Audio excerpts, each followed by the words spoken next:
Afrobeat has been around for a while within the American space, and a lot of people need to actually understand that. Some Americans got involved in Afrobeat for long ago, and now we are seeing a lot of involvement with the likes of Chris Brown and a lot of others around Afrobeat. But Mike Love got this to say about Jay-Z being introduced to Afrobeat. This guy released Nigerian Gangster 15 years ago featuring Jay-Z and Fela Kuti. Let's catch a glimpse of what he said.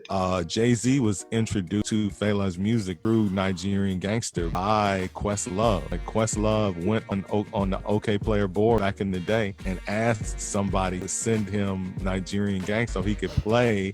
Now you will get to understand that Afrobeat has been around for a while, and a lot of people have actually played part in trying to bring Afrobeat to the world. And now we are reaping all the seeds they actually planted, and somehow we need to plant more. That is something I keep saying, and we need to find a way to keep Afrobeat because we don't want it to be adulterated by a lot of persons. On this, what is your own take? What do you have to say? What is your own opinion do you have to offer based on the recent trend of Afrobeat? We have the likes of Chris Brown actually getting involved in Afrobeat and Usher begging to be inducted into the fame of Afrobeat. What is your own take about this? While doing all of this, we still need to keep Afrobeat because we need to protect it to an extent. That is what many people are really saying at the time. Some people are coming out to say, you know what, Davido was not invited for Louis Vuitton Fashion Week in Paris. And some people are getting to understand what is at stake for Davido right now. Davido is planning a wedding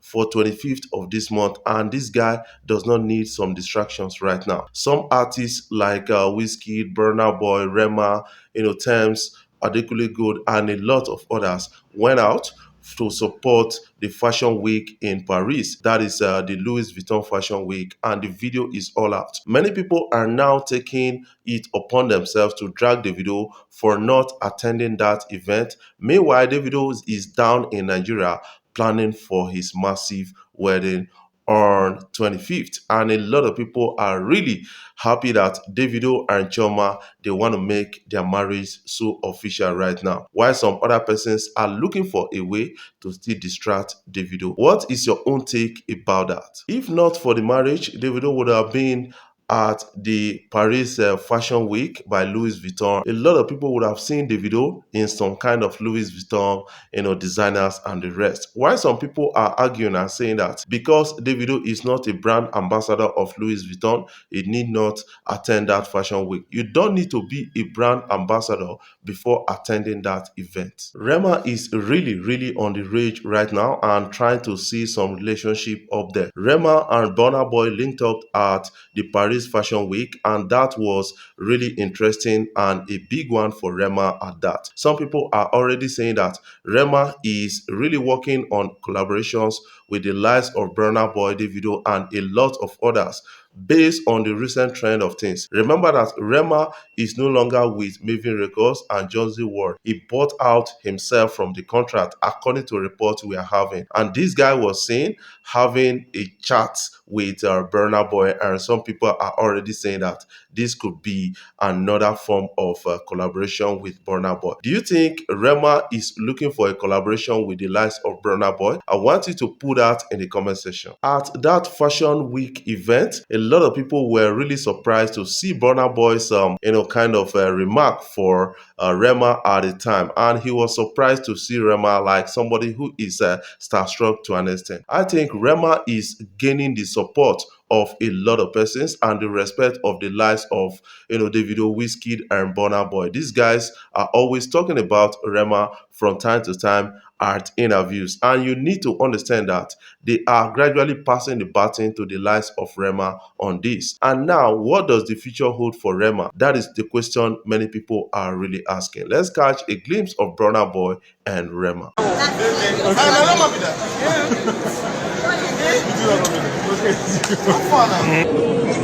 What make people emotional?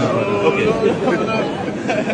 Do you think this link up will give birth to collaborations between Rema and Burna Boy? I want you to put your own opinion in the comment section because a lot of people are trying to explain it to that direction and saying that, you know what, Rema and Burna Boy may be dropping something new at a time like this. And why other persons are saying it's just a kind of friendly greetings and other things, there's no collaboration that is in sight for them. But I feel that this time around that Rema is no longer with Maven Records and Jonesy World. This guy is gradually building a relationship that will sustain his career, and that is the best way to go. But another thing I would advise Rema to do is to form a formidable team and to form a better management that will help him to conquer the music industry at a time like this. Leaving your original record label to start a new record label or to partner with others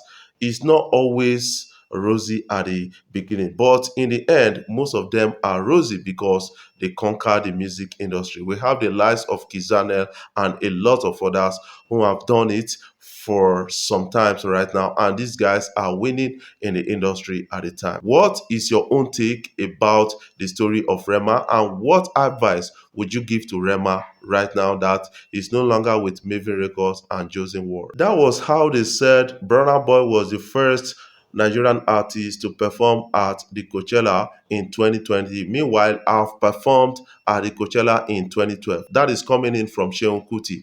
I think a lot of people are quick to dismiss the achievement of Sheon Kuti, and this guy is putting it in perspective. At a recent interview, he made this reference, and some people quickly googled it and got to understand that it was Sheon Kuti that was the first Nigerian artist to perform at Coachella in 2012. Every time that's what they do, as if I'm from Togo. That's why they say Burna Boy was the first Nigerian artist to play in Coachella in 2020. Me, I played in 2012. What are your own takes about the story? I want you to put that in the comment section so that you can talk about it further. What can I say? Afrobeat was present at Louis Vuitton. A lot of people actually came out to support this fashion event and fashion week. And somehow, this is like export of Afrobeat to an extent because most of our songs were played at that event and gave them the opportunity to meet with other international artists out there. And this could mean